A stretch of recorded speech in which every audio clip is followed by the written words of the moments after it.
Алдымыз күз, тұмау мен салқын тиюге қарсы смузилар дайындайтын боламын.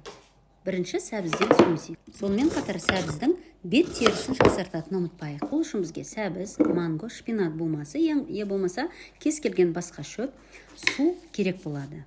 Аталған көкөністерді жуып, аршып, тазартып, турап аламыз.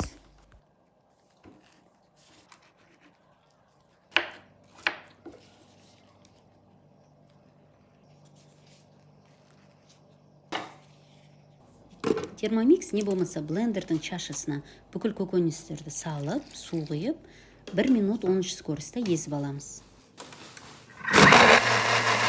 Небәрі 1 минутта смузи дайын болды. Енді осы жерде стаканға құюдың ыңғайлы лайфхагын айта кетейін.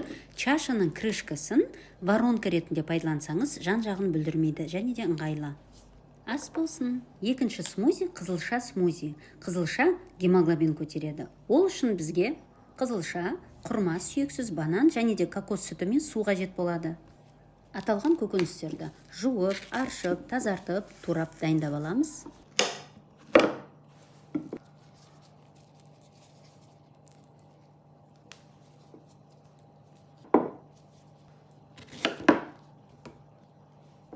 Термомикс не блендер чашысына бүкіл көкөністер мен жемістерді салып, су құйып, сүт 1 минут 10 скоростта езіп аламыз.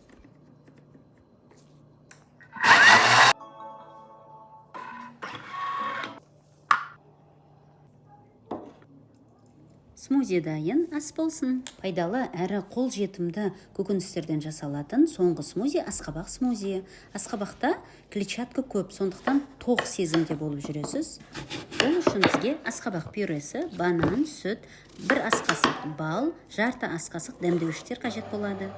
Пюрені термомикстің өзінде жасап аламыз. Ол үшін чашаға су құйып, варомаға туралған асқабақты салып, 30 минут варома 1 скоростта буда қайнатып аламыз. Асқабақ дайын болғаннан соң, чашыны алып, ішіндегі суды төгіп, асқабақты чашыға салып, 20 секунд 6 скоростта езіп аламыз. Дайын болғаннан соң, лопаткамен төмен қарай түсіріп, бізге бұл пюрені жартысына керек болады. Оған банан, дәмдеуіштер, сүт пен балды қосып, езіп аламыз. 1 минут 10 скорость. Смузи дайын болды. Оны әдемі ыдысқа салып, сәндеп береміз. Ас болсын.